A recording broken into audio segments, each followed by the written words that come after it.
Hello, everyone. This is Anthony, and here is my student case study. For this case study, let's call this student Student T. Student T is a grade 2 student in Busan. She grew up and spent most of her life in the United States, but she recently moved to Korea with her mother after her parents got divorced. She's diagnosed with ADHD. She has very poor academic performance and some behavioral issues. Yeah, so like I mentioned before, her parents are divorced, and her mother raises her alone in Korea while her father's still back in the United States. She has no siblings, and her mother works at a convenience store and just works hard to support herself and her daughter. And Student T definitely misses her life in the United States. She's okay being in Korea, but it's not her preferred living situation. When it comes to cooperation with her mother, things could get a little disorganized. Student T's blue folder, which is where we put all the homework, memos, report cards, everything, always comes back to school untouched, never emptied. She often comes to school with mismatched socks or the wrong school uniform. But the most difficult thing has been that her mother is unhappy with her poor academic performance and wants the teachers to do a better job helping her improve. However, she is adamant that she is not pushed too hard, else she won't enjoy coming to school. So she wants us to improve her grades without pushing her too hard. Here's a closer look on why Student T's mother is pretty unsatisfied with her academic performance. So our school, when it comes to reading, goes by the F&P reading levels, which pretty much goes by a student's ability to read a specific difficulty of text. At the grade 2 level, students should be at a level L. That's considered grade level. Advanced students in the class, who are probably a couple grades ahead, are at level P. But student T is at a level J, which is two levels below grade level. And she started the year at level I, meaning she did improve, but only one letter grade, while most students jump two, sometimes three levels within grades.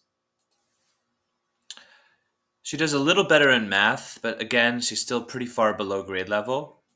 During in-class assignments, she normally tries to find an excuse out of the assignments and doesn't really pay attention or complete anything. When it comes to writing, she still has pretty poor grammar skills, spells most basic words incorrectly, and when it comes to opinion writing, she doesn't produce much during class. However, she has excellent verbal skills. She loves to raise her hand during discussions and actually has a lot of good things to say, which is definitely her biggest strength, which we try to approach as much as we can. We try to have her use her verbal skills as much as possible in class. Yeah, here's a side by side image of an average student's writing work in writing class compared to student T's. You don't have to read through it too much, but basically the student on the left, this is about a mid-level student in the class and they're able to produce this much writing. The grammar's good. There's a lot of interesting concepts and ideas, while student T spent about 30 minutes and only wrote 4 lines of writing. And to be honest, this is more than she usually produces on a given day of writing. When it comes to behavior, she's actually a very loving and kind person. It could be actually enjoyable to have conversations with her and hear her talk about her life. If you're talking about anything outside of school, she has so much to say and treats you with respect. However, when it comes to classwork, she refuses to complete anything beyond about 5 minutes of effort. When any teacher tries to encourage her, she kind of gets a little excited, pretends to work, but then doesn't get much done. She'll do just about anything to get away from classwork. She'll pretend to be sick. She'll say she has a headache. She'll break her pencil on purpose. She'll cause a fight with someone and accuse them of teasing her so she can't focus anymore.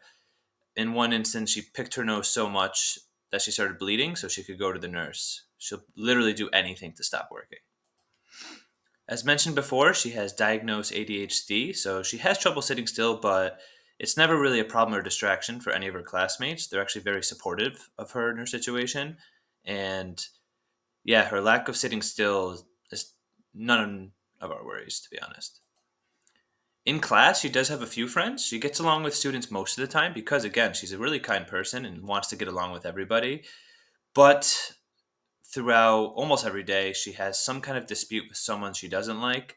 And the second she gets into these disputes, it just like tears her apart for the rest of the day. She shuts down, she refuses to work, she acts upset pretty much the rest of the day.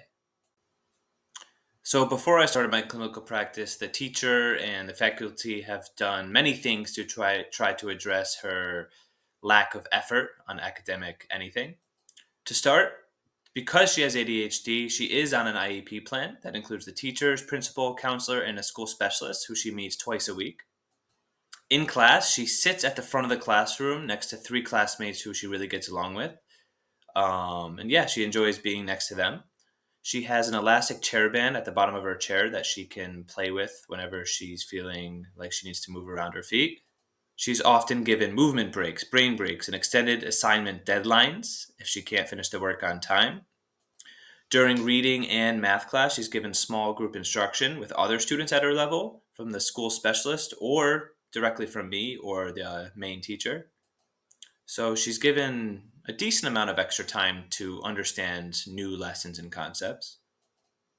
If she shows that she's been working hard in class, we take away some of the work so she can finish less work. It allows her to focus more on what she has to do, which gives her a little bit of a reward for working hard.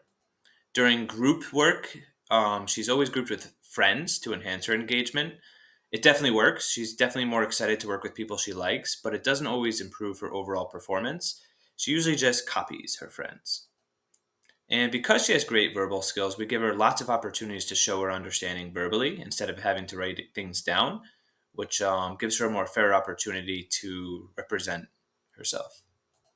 But at the end of the day, none of this seems to lead to improved performance. So it's been a tough task for us.